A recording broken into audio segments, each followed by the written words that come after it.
Hi folks, this is Chris Fanning from the Picton Gazette. It's a warm, late summer afternoon. There's a bit of a breeze in the air which suggests that fall isn't too far behind. And what do you know it? The Picton Fair is upon us again. This week's issue is chock full of community members participating in the fair. We hope you'll enjoy it. We hope we'll see you at the fair.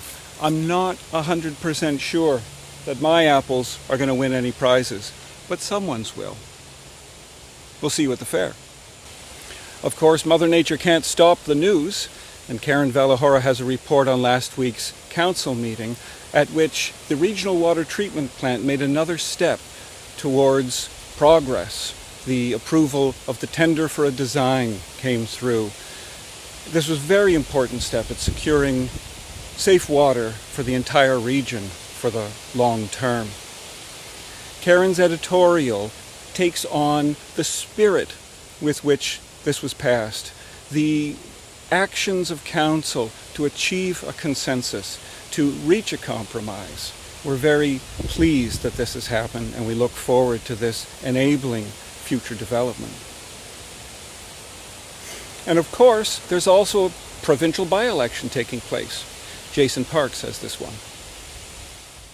Thanks, Chris. While the race to the Ontario Legislature to replace former Bay of Quinte MPP Todd Smith is in full swing. This week I speak with Liberal candidate Sean Kelly and NDP candidate Amanda Robertson about their reasons for jumping into the September 19th by-election. In the coming week, we will have similar coverage on PC candidate Tyler Alsop and the Green Party's Lori Borthwick. Also this week, Karen Valahora has a story on volunteer firefighters in Prince Edward County. Prince Edward County Fire and Rescue are conducting a recruitment drive, and Karen profiles Allison Levitt, who has volunteered with the force since 2018. She is one of 6 female first responders in the county that answer the call when the pager goes off. I've also got a piece on the coordinated effort to build a training area adjacent to Station 1 in Picton that allows our volunteer firefighters the opportunity to conduct Ontario Fire College courses and certifications closer to home.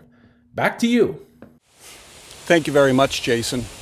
You know, thinking about the fall harvest, it's not just an agricultural cornucopia that we have. There's also a cultural harvest that takes place in late August and early September. Looking back, just a couple of weeks ago, we had the Jazz Festival. Here's sax player Perry White from Toronto playing with our very own Gord Shear.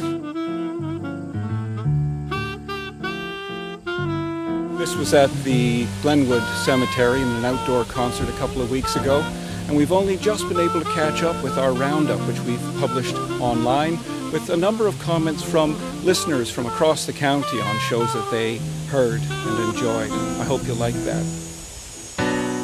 Well, in classical music too, we're having a great harvest. A couple weeks ago, I attended Big Lake Arts Festival's Beethoven Marathon, an all-day affair, which was truly wonderful.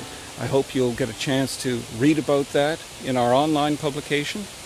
And in this week's print edition, we have an interview with Jonathan Crow, departing artistic director of the Prince Edward County Chamber Music Festival, which is now in its 21st year.